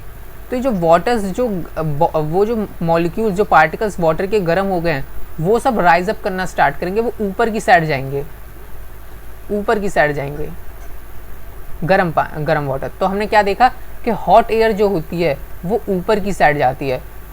क्यों? अब इसका एक एग्जांपल देखो, एसी जो होता है आपके घर में वो ऊपर ही क्यों लगाया जाता है? मीन्स हमेशा टॉप पे क्यों लगाया जाता है, नीचे क्यों नहीं लगाया जाता? क्योंकि एसी हम ऊपर क्यों लगाते हैं? क्योंकि जब जैसे कि आपका ये रूम है, यहाँ पर आपका एसी लगा होगा, ठीक है, एसी लगा होगा है, यहाँ पर क्यों लगाया जाता है? क्योंकि हम जानते हैं कि जो कोल्ड होती है, जो ठंडी हवा होती है, ठंडक जो होती है वो हमेशा भारी होती है, वो नीचे की साइड जाती है, ठीक है। तो क्या होता है इसमें, दूसरा पैन ले लेते हैं। तो क्या होता है जब आप एसी लगाते हो तो गर्मी जो हवा होती है, गर्म हवा जो होती है वो हमेशा राइज अप करती है। तो जो गर्म हवा है, जैसे मान लो पूरा टेम्परेचर क्या है, अभी गर्म था, पूरा कमरा गर्म था, आपने एसी चलाया, एसी ठंडी हवा देगा, तो जो कोल्ड एयर होगी वो भारी होती है। तो ये मान लो एक तरीके से भारी होती है, तो वो नीचे की साइड जाती है, तो कोल्ड एयर नीचे की साइड आई। और गर्म हवा जो होती है वो बहुत हल्की होती है, ये मानो, क्योंकि आप देखा हो आग जब जलाते हैं तो धुआं हमेशा ऊपर की साइड जाता है, आसमान की साइड जाता है। तो वैसे ही हॉट एयर होती है वो ऊपर की साइड जाएगी। तो इसीलिए हम एसी को ऊपर लगाते हैं, क्योंकि अगर आप एसी को नीचे लगा दोगे ना तो कोल्ड जो ठंडा होगा ना, अगर मान लो एसी आपने क्या करा, नीचे लगा दिया, यहाँ पे लगा दिया, तो बस आपका इतना ही हिस्सा कोल्ड होगा और इतना हिस्सा जो होगा वो हॉट का हॉट ही रहेगा। आप कितना भी देर तक एसी चलाओ आपका कमरा ठंडा होएगा ही नहीं, क्योंकि जो आपकी ठंडी हवा है ना वो यहाँ से क्या कर रहा है, यहाँ से ठंडी हवा जो है वो भारी होने की वजह से नीचे जा रही है, और हॉट एयर जो है होती है ऊपर जा रही है, तो इसलिए हम ऊपर लगाते हैं। तो वैसे इस केस में जो अब गर्म मॉलिक्यूल्स हैं वो तो ऊपर की साइड जा रहे हैं, तो यहाँ पर क्या होगा, खाली स्पेस प्रेजेंट हो जाएगी, खाली स्पेस होगी, है ना। कोई ऑब्जेक्ट यहाँ से उठ के जाएगा तो वहाँ पर क्या हो, वैक्यूम क्रिएट होगा। वैक्यूम क्या कहते हैं, खाली स्पेस कहते हैं। अब उस खाली स्पेस को भरने के लिए ऊपर से जो ठंडे वाटर के मॉलिक्यूल्स हैं वो नीचे आना स्टार्ट होंगे, और फिर जब वो मॉलिक्यूल्स, ठंडे मॉलिक्यूल्स गर्म हो जाएंगे, फिर से वो ऊपर चले जाएंगे गर्म होके, और जो ऊपर जो ठंडे मॉलिक्यूल्स हैं फिर वो नीचे आएंगे, वो गर्म होंगे। और ये प्रोसेस कब तक होगा, जब तक पूरा का पूरा पानी ठंडा नहीं हो जाता। तो इसमें भी वही जो पोटेशियम परमैंगनेट डाला था, उन्होंने क्या करा था, ये जो आपको वो दिखाएगा कि जब आप पानी को गर्म करोगे तो आपको एक कलर दिखाएगा कि ये ऊपर जा रहे हैं, है ना, और वो ऊपर से पानी जो है नीचे आ रहा है, वैसे दिखाएगा एक साइकिल का। अगर आप अब पढ़ोगे आपको समझ में आएगा। When water is heated, the water near the flame, जो वाटर पास है फ्लेम के, वो हॉट अप और गेट्स हॉट, और हॉट वाटर क्या करेगा, राइज अप करेगा, ऊपर की साइड जाएगा, और cold water from the side moves down, side से जो कोल्ड वाटर है वो डाउन होगा towards the source of heat, towards the source of heat means यहाँ पर जहाँ पर गर्मी है। This water also get hot and rise, and water from this side move down. This process continue till the whole water gets heated. ये process तब तक चलता रहेगा तब तक पूरा पानी गर्म नहीं हो जाता, और इसी मोड ऑफ हीट ट्रांसफर को हम क्या कहते हैं, कन्वेक्शन कहते हैं। नाम में कंफ्यूजन मत हो जाना, कंडक्शन कन्वेक्शन, ओके। सो कन्वेक्शन कहाँ होता है, वाटर को गर्म, वाटर में कैसे हीट ट्रांसफर होती है उसी को, उस प्रोसेस को कन्वेक्शन कहते हैं। How does heat travel in air. अब एयर के बारे में, गैसेस में आते हैं, सॉलिड का सीख लिया, लिक्विड का सीख लिया, अब गैस का सीखते हैं। In which direction does the smoke go. अब आपसे पूछा है कि स्मोक किस डायरेक्शन में जाता है, तो जैसे कि आप आग जलाते हो तो आग जब जलती है तो स्मोक जाता है ऊपर की साइड जाता है। So the air near the heat source gate hot and rise up. So air जो होती है, जो प्रेजेंट होती है हीट सोर्स के पास, वो क्या करती है, हमेशा ऊपर की साइड जाती है, राइज अप करती है। The air from the side comes to take its place, और एयर जो होती है उसके बगल से उसकी प्लेस लेने के लिए आती है। मीन्स कहने का मतलब यही है कि जब आप आग जलाते हो, एसी वाले ही अगर एग्जांपल लें, तो गर्म हवा जो है वो पूरे टाइम वो क्या करती है, ऊपर की साइड जाएगी, और ठंडी हवा नीचे की साइड जाएगी। ठंडी हवा नीचे आई, गर्म हवा ऊपर गई। हॉट एयर ऊपर जाती है, और ठंडी हवा जो होती है, एसी की जो ठंडी हवा है वो नीचे जाती है, नीचे की साइड जाती है। तो इसलिए जो ऊपर वो टेम्परेचर है वो हमारा पूरा कमरा जो है ठंडा हो जाता है। तो वैसे ही आप इसका सोच सकते हो जब आप एक वो चला रहे हो, आग जला रहे हो, तो तो आग क्या होगा, आग का धुआं ऊपर की साइड जाएगा और सराउंडिंग से जो कूल एयर है वो उसकी प्लेस लेने के लिए यहाँ पर आ जाएंगे, फिर वो भी हीट अप होके ऊपर जाएंगे। इसी तरह एयर गेट हीटेड, इसी तरह एयर भी हीटेड होती है। जैसे कि वाटर में हीट हो रहा है ना, मॉलिक्यूल्स नीचे आ रहे हैं, गर्म हो गए फिर ऊपर जा रहे हैं, तो एसी वाला तो ये एयर का एग्जाम्पल है। वाटर में क्या हो रहा है, वाटर में भी वही चीज़ हो रही है।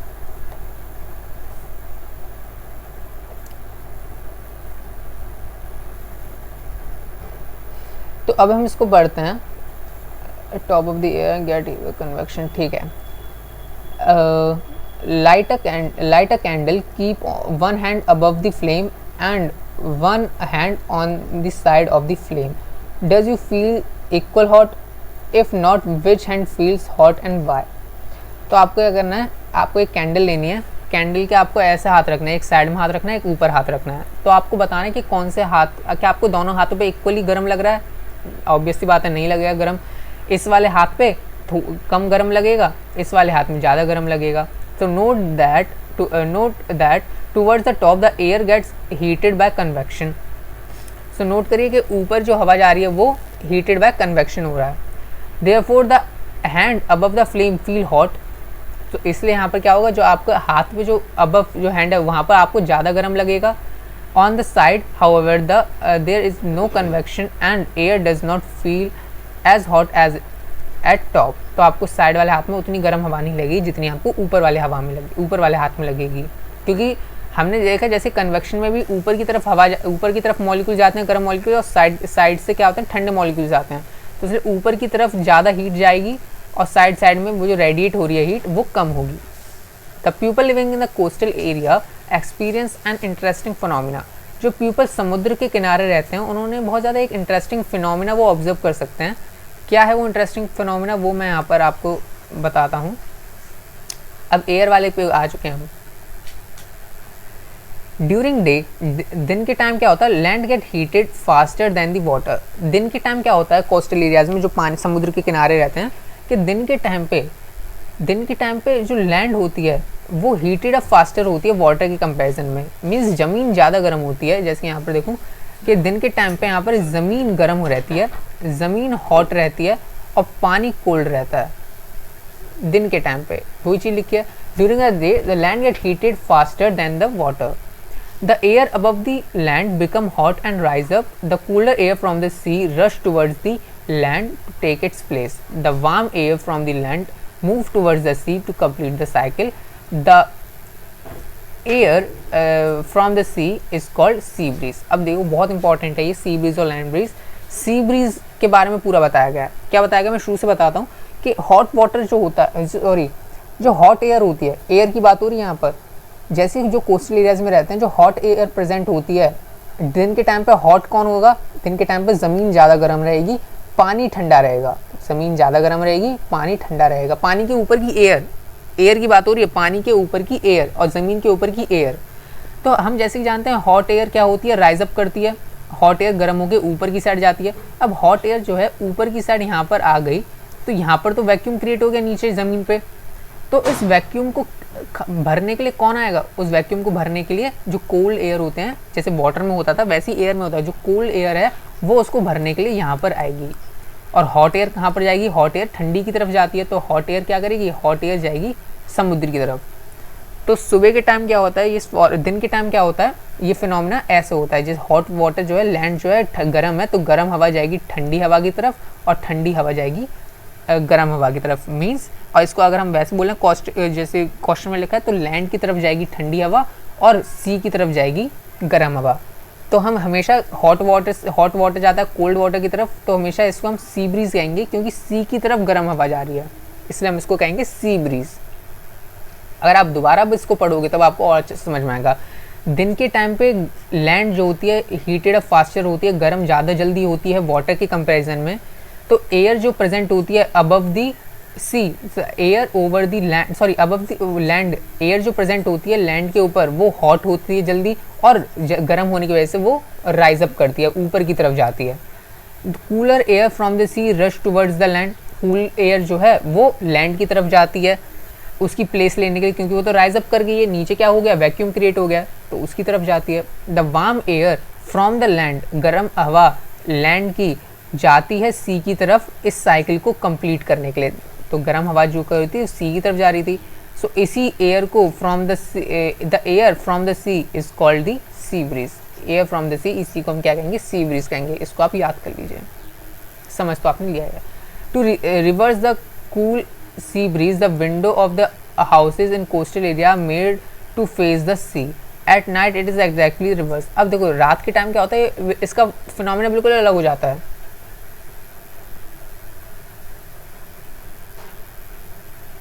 तो देखो हाँ ये वाली लाइन में आएगी, to receive cooler sea breeze. Cooler sea breeze ठंडी हवा के लिए, ब्रीज का मतलब क्या होता है, हवा। ठंडी हवा के लिए लोग क्या करते हैं, दिन के टाइम अपनी विंडोज़, हाउसेज की जो विंडोज़ हैं कोस्टल एरियाज़ में, वो सी फेसिंग बनवाते हैं। सी फेसिंग देख सकते हो, विंडोज़ जो है सी फेसिंग है कि दिन के टाइम में जो ठंडी हवा है, क्योंकि हॉट एयर तो राइज अप करके इस साइड जा रही है, कोल्ड एयर क्या होती है, आ रही है यहाँ पर। तो कोल्ड एयर उनको अपने घर पे लगे, ठंडी हवा लगे, तो इसलिए ये खिड़कियाँ उसको खोल देते हैं। दिन के टाइम, रात के टाइम पे क्या होता है, यही फिनोमेना बिल्कुल रिवर्स हो जाता है। रिवर्स कैसे होता है, water cool down more slowly than the land. Water अब ज़्यादा जल्दी ठंडा नहीं होता, अब वाटर रात के टाइम पे कम ठंडा होता है than the land. So the cool air from the land moves towards the sea, this is called land breeze. अब जिसको इसको डायग्राम से समझते हैं। अब रात के टाइम क्या हो रहा है, रात के टाइम मान लो कि मान लो क्या है, वही चीज़ है, वाटर के ऊपर की जो हवा है वो गर्म होती है और लैंड के ऊपर की हवा जो है अब ठंडी है रात के टाइम, नाइट टाइम है ये। तो अब क्या होगा, अब क्या होता है, जो कूल एयर होती है, हॉट एयर जो होती है, अब कहाँ से राइज अप करेगी, राइज अप करेगी सी से, और राइज अप हो जाएगी तो यहाँ पर वैक्यूम क्रिएट होगा। वैक्यूम को भरने के लिए लैंड से जो कोल्ड एयर है वो यहाँ पर आएगी, और यहाँ की जो हॉट एयर है वो लैंड की तरफ जाएगी। तो ये फिनोमेना रात क्या हो गया, उल्टा हो गया। तो इसी को हम क्या कहते हैं, लैंड ब्रीज कहेंगे, क्योंकि अब लैंड की तरफ हवा आ रही है, वो भी गर्म हवा। ठीक है, तो अब आप इसको पढ़ोगे आपको समझ में आ जाएगा। So the cool air from the land move towards the sea is called sea land breeze. अब वही बात है, लैंड से सी की तरफ जाए हवा या सी से लैंड की तरफ जाए, बात तो एक ही है ना। तो वहाँ पर कंफ्यूज मत हो जाना इसमें कि यहाँ पर लिखा है कि लैंड से हवा जा रही है सी की तरफ, वही बात है, सी से भी तो हवा जाएगी लैंड की तरफ, वही बात है। When we come out in the sun, we feel warm. अब देखो जब हम सन के सामने आ जाते हैं तो हमें गर्मी लगने लग जाती है। How does the heat from the sun reaches us? अब सन से हमें हीट कैसे मिल रही है, ठीक है। It cannot reach us by conduction or convection as there is no medium such as air is most part of the space between the earth and the sun. अब देखो इन दोनों में एक और बात है कि सन, जैसे कोई इंसान खड़ा है यहाँ पर सन के सामने, तो सन से तो हीट आपको लगेगी, तो आपका टेम्परेचर क्या होता है, इंक्रीज होना स्टार्ट हो जाता है। लेकिन हम सब जानते हैं कि कंडक्शन हो या कन्वेक्शन हो, सन में आपको क्या, कन्वेक्शन में ही दोनों पार्ट आ जाते हैं, कन्वेक्शन में दोनों पार्ट आ जाते हैं, लिक्विड वाला भी और गैस वाला भी, दोनों पार्ट आ जाते हैं। ठीक है, तो इसमें क्या है कि इन दोनों में क्या है, आपको एक मीडियम की ज़रूरत होती है। मीडियम क्या होता है, एक रास्ते की ज़रूरत होती है। मीन्स जहाँ पर एटमॉस्फेयर है वहीं पर ये दोनों प्रोसेस हो सकती है। मीडियम यहाँ पर क्या है, एटमॉस्फेयर है ना, तो जहाँ पर एटमॉस्फेयर है वहाँ पर ये दो चीज़ें हो सकती हैं, कंडक्शन और कन्वेक्शन। लेकिन जहाँ पर एटमॉस्फेयर प्रेजेंट नहीं है वहाँ पर ये चीज़ नहीं हो सकती। तो आप बोलोगे कि सन सोलर सिस्टम में तो भाई यहाँ पर एटमॉस्फेयर होता नहीं है, तो वहाँ से हीट हमारे पास कैसे आ रही है। Such as air in most of the part of the space between the earth and sun. तो एयर मीडियम तो कोई है ही नहीं, नो मीडियम है।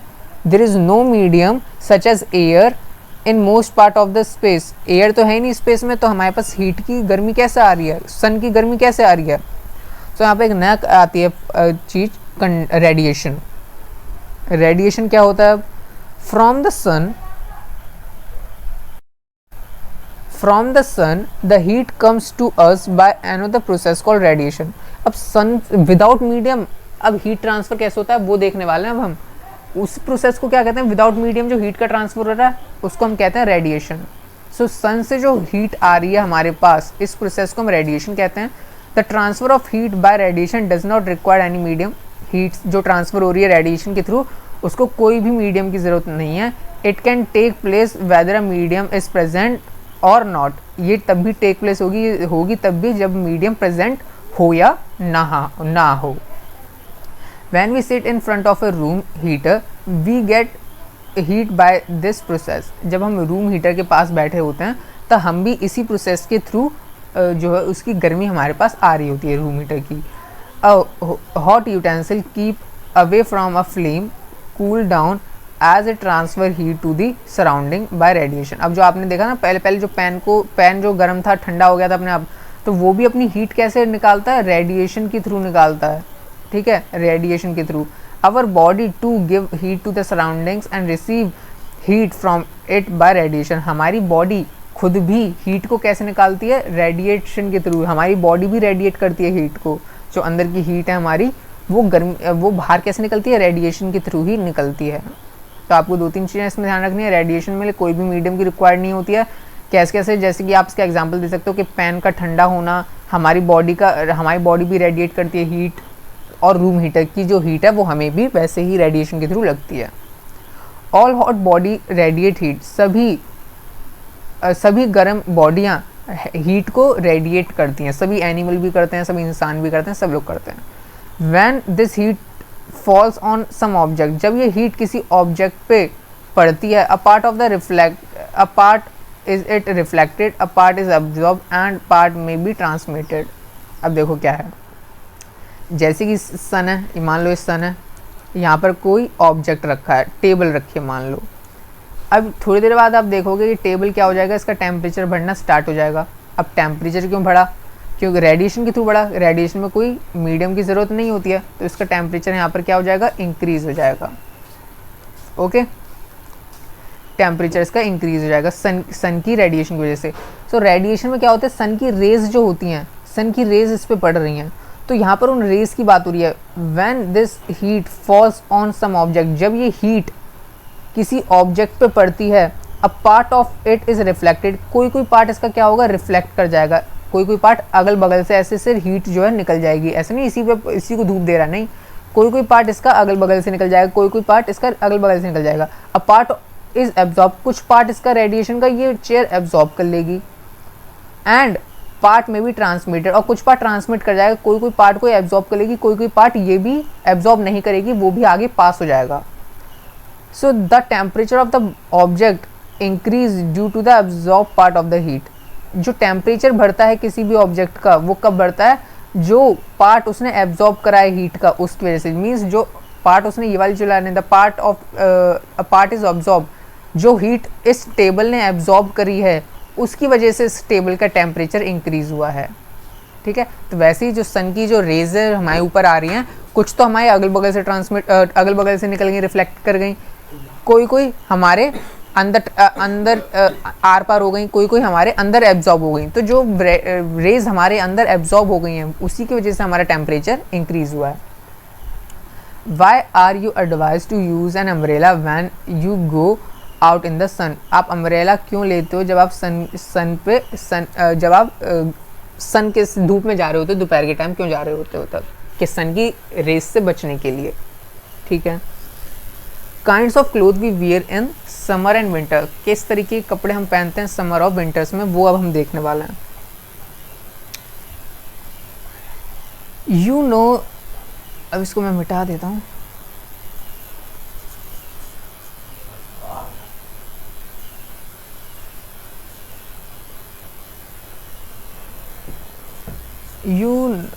Kinds of cloth we wear in summer and winter. कैसे तरीके के हम कपड़े पहनते हैं समर और विंटर्स में, वो हम देखने वाले हैं.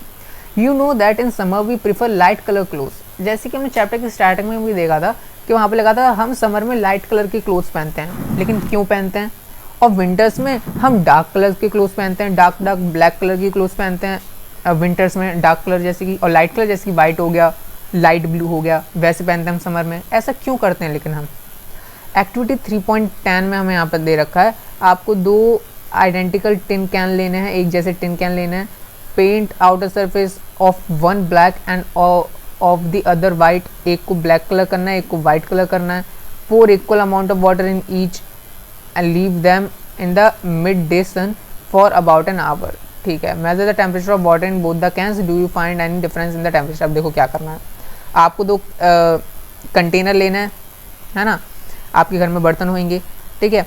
आपको क्या करना है, एक को ब्लैक पेंट करना है, इसको ब्लैक पेंट करना है, मीन्स डार्क कलर है ये, इसको लाइट कलर है, वाइट है ये, और उसके अंदर पानी भर के आपको 12 बजे मिड सन जो होता है, मतलब जो धूप, क्या लिखा है इसमें, मिड डे पे 12 बजे आपको यहाँ पर क्या करना है, रख देना आपको धूप में। थोड़ी देर बाद आप देखोगे कि किसका टेम्परेचर ज़्यादा होगा, आपका इसका टेम्परेचर ज़्यादा होगा, इसका टेम्परेचर इसके कंपैरिजन में लो होगा। ऐसा क्यों होगा वो देखते हैं। Which can is the water warm, किस में वाटर ज़्यादा गर्म है, तो हम कहेंगे ब्लैक वाले कंटेनर में ज़्यादा गर्म है। You can feel the difference even by touching water in the 2 cans, आप इसको वैसे ही पता लगा सकते हो, टच करके भी पता लगा सकते हो कौन सा पानी गर्म है। Activity 3.11 fill the 2 cans used in activity 3.10 with the same amount of hot water at the same temperature, say 60 degrees Celsius. Leave the can in the room temperature or in a shade. Know the temperature of water after 10 to 15 minutes. Does the temperature of water in both the cans fall by the same amount? Does the activity suggest to you reason why more comfortable to wear white color clothes? Does it? अच्छा, आपको activity करनी है the summer and dark colour cloth. अच्छा ठीक है। तो यहाँ पर हमने देखा कि क्या है, ये ब्लैक कलर का ये ज़्यादा इसका टेम्परेचर क्या होगा, इंक्रीज होगा, वाइट कलर का जो इसमें पेंट था वो कम होगा। तो इसलिए इसी से हमने क्या देखा कि इस एक्टिविटी से does this activity suggest you the reason why it is more comfortable to wear light colour clothes. क्या इस एक्टिविटी से आपको पता चला कि क्यों आपको लाइट कलर क्लोथ्स पहनने चाहिए, कब, समर्स में। हम वाइट कलर के क्लोथ्स क्यों, लाइट कलर क्या हो गया, वाइट कलर हो गया, लाइट ब्लू हो गया, ऐसे कलर, लाइट कलर के क्लोथ्स क्यों पहनने चाहिए हमें समर में, क्योंकि ये हीट ज़्यादा एब्जॉर्ब नहीं करते हैं, हीट को ज़्यादा एब्जॉर्ब नहीं करते हैं। Dark colour clothes in winter, और डार्क कलर क्लोथ्स क्यों पहनने चाहिए विंटर्स में। अब देखो आंसर लिखा है dark surface absorb more heat. Dark surface जो होता है वो एब्जॉर्ब करता है ज़्यादा हीट, जैसे कि ब्लैक पेन था, तो ये जो डार्क कलर है ये ज़्यादा इसने हीट को एब्जॉर्ब करा, जो सन की रेज थी उसको उसने ज़्यादा एब्जॉर्ब करा उस पानी में, तो इसलिए पानी ज़्यादा गर्म हो गया। Therefore we feel comfortable with dark colour clothes in winters, इसलिए हमें डार्क कलर क्लोथ्स विंटर्स में अच्छे लगते हैं क्योंकि वो हमें ज़्यादा गर्म रखते हैं। Light coloured clothes reflect most of the heat, light colour clothes ज़्यादातर हीट को क्या करते हैं, रिफ्लेक्ट कर देते हैं, आती है टकरा के चली जाती है, कुछ ट्रांसमिट हो जाती है, ठीक है। तो ये ज़्यादातर लाइट कलर क्लोथ्स जो होते हैं वो एब्जॉर्ब नहीं करते हैं हीट को ज़्यादा, तो इसलिए हम इनको क्या करते हैं, इसलिए हम इनको समर में पहनना चाहिए। इसलिए आपको ब्लैक टी शर्ट पहनने के लिए मना करती हैं आपकी मम्मी कि आप गर्मियों में ब्लैक कलर की टी शर्ट मत पहनो, पसीने पसीने हो जाओगे। And therefore we feel more comfortable wearing them in summer, इसलिए हमें लाइट कलर क्लोथ्स पहन के बहुत ज़्यादा कंफर्टेबल लगता है समर के दौरान। Woollen clothes keep us warm, अब देखो ब्लैक और वाइट का तो हो गया हमारा कि डार्क कलर क्लोथ्स समर में, विंटर्स में क्यों पहनने चाहिए, और लाइट कलर क्लोथ्स समर में क्यों पहनने चाहिए, क्योंकि वो एक हीट को रिफ्लेक्ट कर देता है, एक हीट को रिफ्लेक्ट नहीं करता है, एब्जॉर्ब कर लेता है। सो अब पहनते हैं कि वुलन क्लोथ्स क्यों पहनते हैं हम। Woollen clothes keep us warm in winter, woollen clothes हमें गर्म रखते हैं विंटर्स में। कैसे रखते हैं अब वो देखते हैं, ऐसे नहीं ब्लैक वाइट का इसमें अब नहीं आएगा, इसमें अलग कॉन्सेप्ट है। इन विंटर्स में क्या होता है, वी यूज़ वुलन क्लोथ्स पहनते हैं क्योंकि वूल जो होता है पुअर कंडक्टर होता है हीट का, मीन्स जो हीट है वो पुअर कंडक्टर है हीट का wool. So moreover there is air trap between the wool fibre, this air prevent the flow of heat from our body to the cooled surrounding. अब देखो क्या होता है, जैसे कि आपने जाना कि हमारी हीट की ह्यूमन बॉडी भी क्या करती है, हीट को रेडिएट करती है सराउंडिंग में। जब अगर आप बनियान में घूमोगे तो आपकी जो बॉडी की हीट है वो सराउंडिंग में रेडिएट होती रहेगी। लेकिन जब आप वुलन फाइबर पहन लेते हो, वुलन क्लोथ्स जब पहनते हो तो आपकी जो बॉडी के अंदर की हीट है, तो ऐसा नहीं कि आपको गर्म क्यों लगता है कपड़े पहन लेते हो, इसका मतलब ये नहीं कि कपड़े आपको गर्मी दे रहे हैं, नहीं, आपकी जो बॉडी के अंदर की गर्मी है वो आप ही के अंदर रह जाती है, सराउंडिंग से कोई गर्म हवा आपके अंदर नहीं घुस जाती है, आप ही की बॉडी की जो हीट है वही आपके अंदर ट्रैप रहती है। किसकी मदद से, वुलन क्लोथ्स की, वुलन फाइबर्स की मदद से। वुलन फाइबर्स क्या करते हैं, अब आप पढ़ो उसको, मोर ओवर एयर ट्रैप्ड करके रखते हैं वुलन फाइबर्स हमारी बॉडी के अंदर। This air prevent the flow of heat from our body to the cool surrounding. तो ये वुलन फाइबर्स क्या प्रिवेंट करते हैं, हमारी बॉडी की हीट सराउंडिंग में ट्रांसफ़र ना हो, ठीक है। तो इसलिए वुलन क्लोथ्स क्या करते हैं, हमारी बॉडी के अंदर हीट को ये कैद करके रखते हैं, ट्रैप्ड करके रखते हैं, इसलिए हमें यहाँ पर फील वार्म, इसलिए हमें गर्म लगता है वूलन क्लोथ्स के अंदर, स्वेटर के अंदर, ठीक है। और जैसे ही स्वेटर उतार दो तो पसीने की बदबू आती है। क्यों आती है? क्योंकि हमारी जो अंदर की गर्मी थी वो हमारे अंदर ही कैद रही।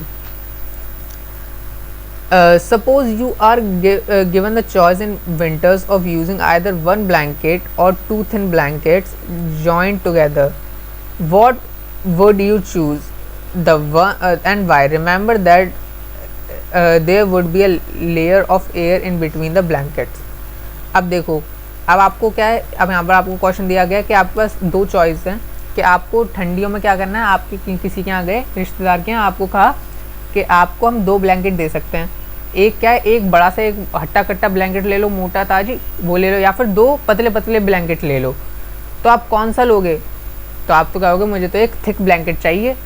लेकिन तभी आप गलती कर दोगे। क्यों कर दोगे? क्योंकि अभी तो आपने पढ़ा कि वूलन क्लोथ्स, वूल जो होता है वो एयर को ट्रैप करके रखता है आपके कपड़ों के बीच, आपके मतलब आपकी बॉडी और उस कपड़े के बीच में। तो इसलिए क्या होता है, जो आपको क्या करना चाहिए, आपको चूज़ करना चाहिए दो थिन ब्लैंकेट्स, क्योंकि उसके पास क्या लेयर्स भी प्रेजेंट हैं। तो आपको क्या होगा, हीट जो होगी वो ट्रांसफ़र नहीं होगी। जैसे कि आप सो रहे हो यहाँ पर, तो आपकी बॉडी जब हीट रेडिएट कर रही है तो एक ब्लैंकेट की वजह से वो बची रही, और तब भी वो लेयर्स हैं उसने बचाई। लेकिन और तब भी ऐसे तो है नहीं पूरी ट्रैप हो जाती है, और तब भी ट्रैप वो जाएगी, हीट ब्लैंकेट्स के धीरे धीरे बाहर जाएगी, तो दूसरा ब्लैंकेट भी है, ठीक है। तो उसको वो क्या है, आपको ज़्यादा गर्मी लगेगी, तो इसलिए आपको दो थिन ब्लैंकेट्स चूज़ करने चाहिए। तो इसी के साथ ये चैप्टर हो गया हमारा complete. So thank you for watching this video.